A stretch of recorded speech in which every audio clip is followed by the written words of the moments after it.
Arteries have thick muscular and elastic walls, the tunica media specifically, which allow them to resist the high pressure of blood coming out of the heart and also to propel the blood forward.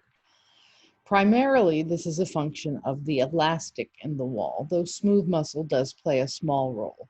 We'll discuss the role of the smooth muscle more when we get to our discussion of blood pressure and how arteries help to respond to restore blood pressure later on in this chapter. Now, the elastic in the arteries acts just like elastic in a pair of sweatpants. When it is stretched, it has energy stored in it, which when you release it will recoil and release the stored energy. To see how that works to propel the blood forward, I've drawn this diagram that represents a ventricle and the great artery that's attached to it. In this first diagram, the ventricle is going from relaxed, which is represented by the dotted line, to contracted. And in contracting, generates pressure, which opens the semilunar valve and causes blood to flow into the great artery. It is not possible for all of the blood from the ventricles to move forward through these tubes without causing the vessels to stretch. So the elastic is critical in that it allows the arteries to accommodate that high pressure. And you can see here that the vessel is expanding to accommodate the blood that's just been ejected from the ventricle. This energy that stretches the elastic is what's going to propel the blood forward in the next part of the slide. So here, the ventricle relaxes and becomes larger. This causes the semilunar valves to close. And when that happens, the elastic in the artery wall recoils, pushes on the blood inside the artery, and causes that blood to move forward along the artery.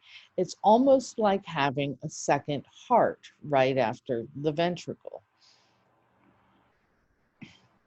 To illustrate how important this is, let's take a look at a disorder known as atherosclerosis. You may have also heard this referred to as arteriosclerosis.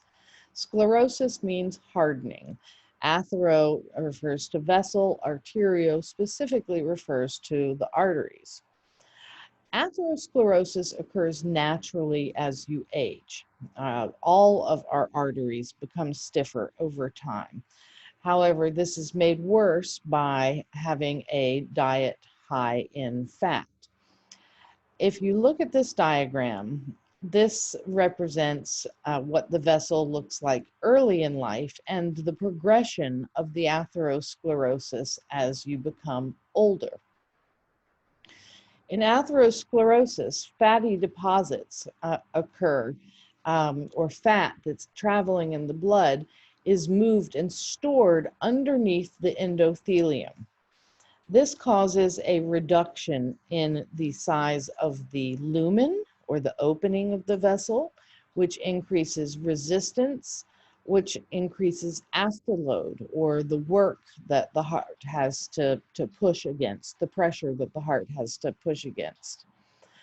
Over time, these fatty deposits can become quite large, and if they're large enough, they attract the interest of the immune system, which launches an attack, can cause a rupture in the plaque, which is what the goop underneath the endothelium is called, and this can lead to the production of clots.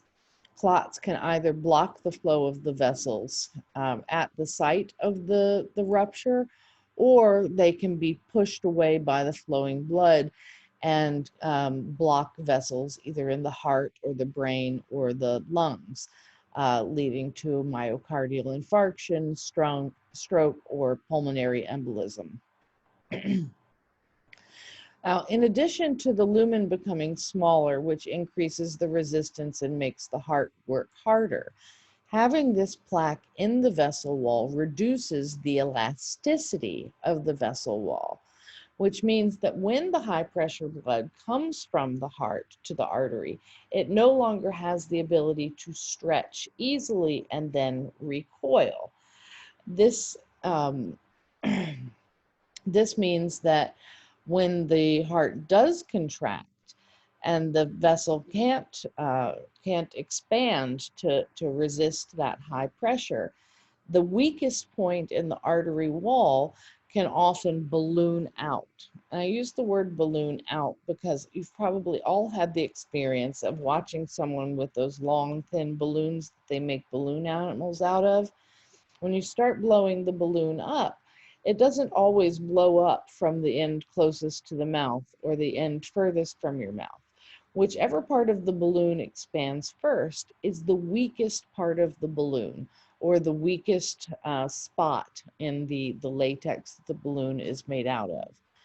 And so just like one of those long balloons, if the artery has overall lost its elasticity, then the weakest part of the artery wall will be the first part to give in to that high pressure and will expand.